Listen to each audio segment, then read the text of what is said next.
comissões de direitos humanos, combate às discriminações, educação, ciência e tecnologia e da juventude realizaram uma audiência pública que discutiu o ingresso nas instituições públicas de ensino através do sistema de cotas. A subreitora da Universidade Estadual do Rio apresentou dados em relação aos alunos cotistas da instituição no período de 2003 a 2018.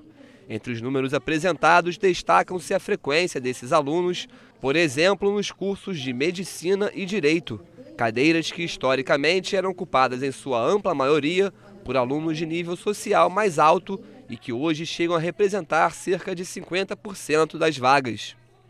O número de alunos cotistas que abandonam os cursos também é inferior comparado aos demais. O estudo também aponta paridade quanto ao desempenho das atividades. Vou fazer isso de encaminhar aos deputados que são signatários desse documento, dessa PL, o relatório que foi feito e encaminhado ao Ministério Público, encaminhado à Procuradoria do Estado e defendido na Assembleia Legislativa. Os dados são muito mais do que passamos e eu acho que não temos mais o que discutir. A discussão foi provocada por uma proposta que tramita na LERJ do deputado Rodrigo Amorim, que quer excluir da lei as cotas raciais. Nós precisamos, de fato, garantir o acesso a uma universidade pública, gratuita e de qualidade. O que ocorre é que a cota, em razão da cor, ela é objeto de fraude. Tem muita gente que se autodeclara negro. Nós queremos coibir essas fraudes que vêm acontecendo e estabelecer uma política de cota que efetivamente possa garantir que aquele que está excluído à margem da sociedade, refém de um processo econômico que depauperou muitas famílias ao longo da história e que está sendo recuperado, reedificado neste momento, que esse indivíduo possa acessar uma universidade de qualidade, como a UERJ, patrimônio do Rio de Janeiro. Presidente da Comissão de Educação, o deputado Flávio Serafini, é contra qualquer retrocesso na política já implementada. E a deputada Renata Souza falou dos aspectos que ainda precisam ser melhorados para dar ainda mais suporte aos alunos cotistas. A gente tem que garantir a sustentabilidade desses alunos dentro da universidade, com bandejão, com garantia de ida e vinda desse aluno para chegar a assistir suas aulas. A gente precisa ampliar a política de cotas para negros e para negras e não restringir. Uma restrição nesse momento fere não só toda a luta que foi feita pelo movimento negro, também por especialistas da universidade sobre a qualidade desses alunos cotistas. Então, realmente, a gente retroceder, não garantir nesse momento as cotas para negros e para negras. Hoje a gente tem maior presença de negros e negras nas universidades, maior presença de representantes das escolas públicas. Em segundo lugar, a gente tem hoje uma realidade onde os estudantes cotistas permanecem mais na universidade, evadem menos do que os estudantes não cotistas. Mais que isso, quando se implementou as cotas, um discurso dos que eram contrários era de que isso poderia levar a uma queda na excelência das universidades, uma queda na qualidade do ensino. Isso foi absolutamente derrotado pela história. Hoje, a média de rendimento dos estudantes cotistas é igual ou maior do que a dos estudantes não cotistas. Já a deputada Dani Monteiro é autora de uma proposta para ampliar a política de cotas também para a composição dos conselhos estaduais do Rio. Conselhos políticos que hoje são mais de 40, com os mais diversos temas, cultura, educação, saúde, meio ambiente, enfim, são mais de 40 conselhos, onde hoje vários deles estão desarticulados. E a gente acredita que construir cotas é garantir a participação da população como um todo. O Ministério Público e a Defensoria Pública do Estado também participaram do encontro e corroboraram com a legalidade do sistema de cotas, que foi renovado recentemente na LERJ por mais de 10 anos. Não há qualquer dúvida, uma vez que o próprio Supremo Tribunal Federal já reconheceu a constitucionalidade da política de cotas. O Ministério Público, que é um Ministério Público inclusivo, ou seja, que luta pela maior inclusão, seja da diversidade de pessoas com deficiência, seja da inclusão de pessoas de raças que não foram privilegiadas ao longo da história. O Ministério Público faz a defesa incondicional da política, porque percebe que isso é uma evolução da sociedade, que esse processo é civilizatório e amplamente baseado não só na Constituição, nas convenções internacionais, enfim, toda a legislação. Ex-diretor do Hospital da Mulher de Cabo Frio, Paul Ebert, foi ouvido pela CPI que apura a morte de bebês na unidade. O médico afirmou que todos os procedimentos de atendimento às gestantes cumpriram o protocolo do hospital. Paul Ebert assumiu a unidade hospitalar em julho de 2018.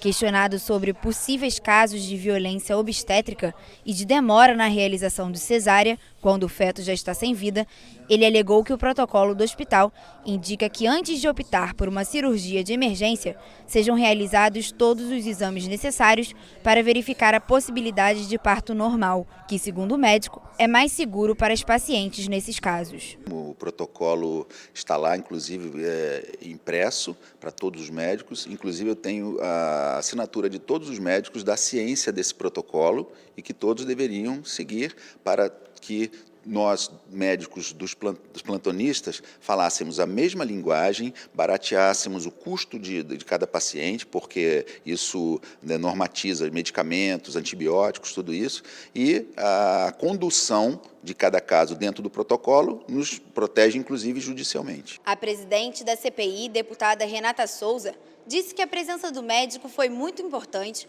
para ajudar a esclarecer como eram tomadas as decisões no atendimento às gestantes. Ela afirmou também que vai ser realizada uma nova audiência pública em Cabo Frio ainda neste mês. Olhando, vislumbrando um pouco do que seriam esses atendimentos a partir dos protocolos de atendimento que foi nos fornecido pelo Hospital da Mulher de Cabo Frio, nós podemos notar algumas incongruências, alguns problemas concretos ali em termos de atendimento. Por isso, hoje, foi importante ouvir o Dr. Paul para que ele se posicionasse com relação aos atendimentos, especialmente de 2 pacientes, onde a gente teve ali algumas incorreções. A Alerj lançou na terça-feira uma frente parlamentar em defesa do Sistema Único de Assistência Social. A deputada Zeidan Lula vai presidir os trabalhos que têm como principal objetivo o fortalecimento do SUAS. O Sistema Único de Assistência Social é um conjunto de serviços que visa garantir a proteção social aos cidadãos brasileiros e reúne benefícios e programas de assistência social, como o Bolsa Família e o benefício de prestação continuada. Nesse ano, o SUAS sofreu um corte no orçamento de 38% em relação ao ano anterior. Para esta professora da UFRJ, essa redução vai impactar diretamente na estruturação e prestação de serviços socioassistenciais. Ela acredita que a frente pode atuar para evitar essa redução. É fundamental que essa frente ela tenha um foco de atuação que é para impedir a redução na transferência desses recursos federais, que é definido constitucionalmente, que é estabelecido na Lei Orgânica de Assistência Social, que é a transferência para os estados e municípios do orçamento federal, que é o orçamento da Seguridade Social. Para a presidente da Frente Parlamentar, deputada Zeidan Lula, o que se percebe hoje é uma política de retrocesso de lutas e conquistas de seguridade social, e isso não pode acontecer. A parlamentar disse que vai mobilizar outros deputados para ajudar no fortalecimento do SUAS e defender a política de inclusão social. O que a gente quer é resgatar, conversar com o governo do estado,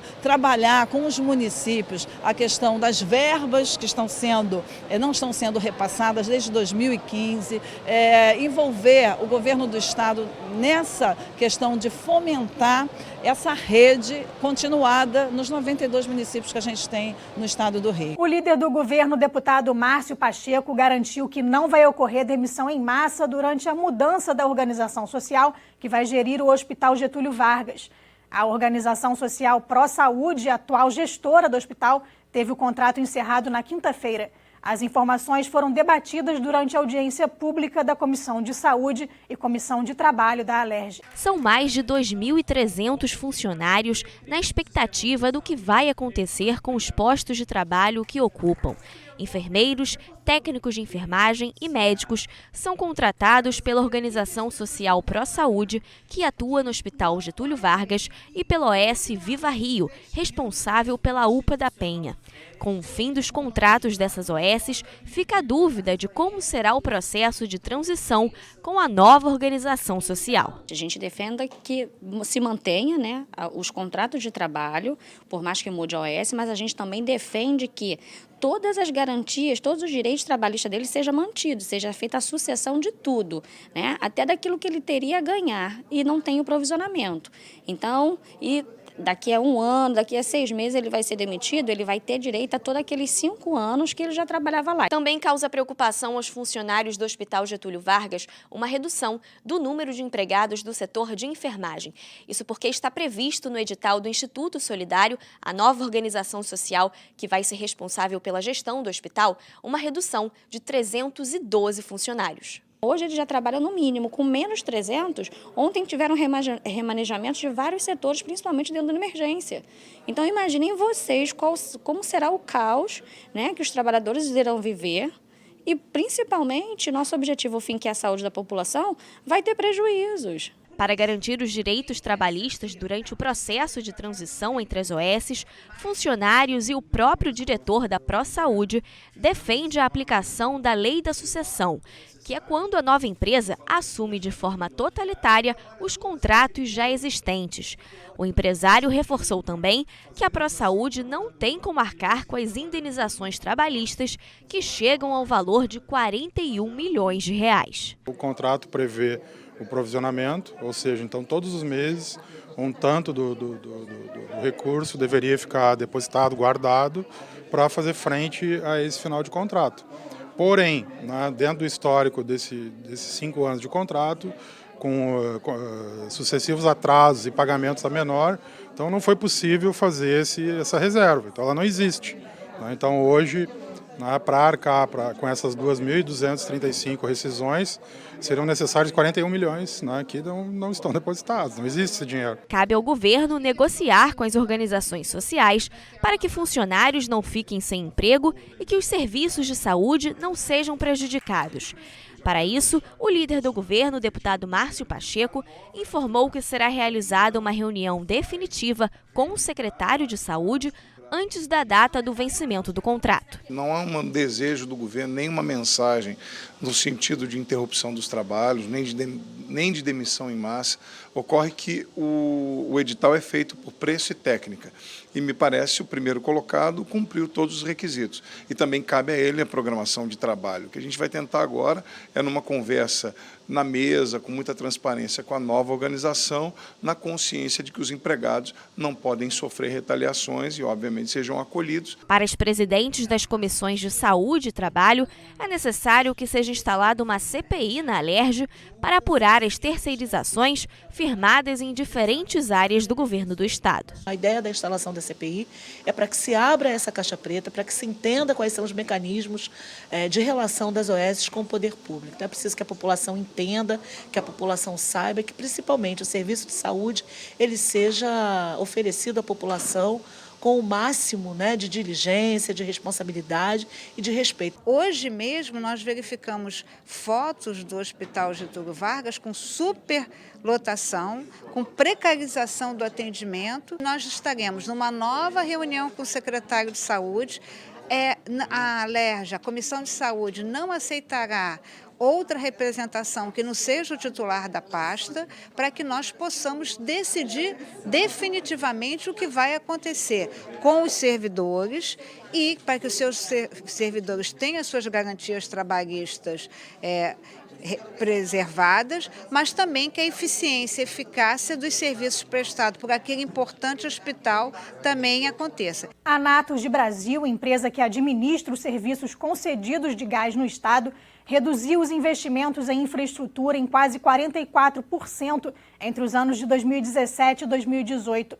A afirmação é do presidente da empresa, que participou da audiência da CPI, que investiga a distribuição do gás no estado. Apesar da redução, o grupo que reúne a SEG e SEG Rio apresentou uma previsão de investimento para este ano no estado de mais de 240 milhões de reais e para os próximos 5 anos, 1,1 bilhão. Segundo a presidente do Grupo Naturgy Brasil, o preço do gás dobrou nos últimos 10 anos. Mas apenas 7% do valor total pago pelos consumidores vão para a distribuidora, 57% para a Petrobras, 10% para transporte e 26% correspondem a tributos. A presidente disse ainda que o Estado não tem benefícios como Estado produtor de gás e que o valor da tarifa de transporte é o mesmo independentemente da distância, e que a Agência Reguladora de Energia e Saneamento Básico do Estado teria sugerido a redução dos investimentos da empresa. Os investimentos eles são aprovados pelo governo do Estado, né? No caso de 2018, nós tivemos uma deliberação da Genersa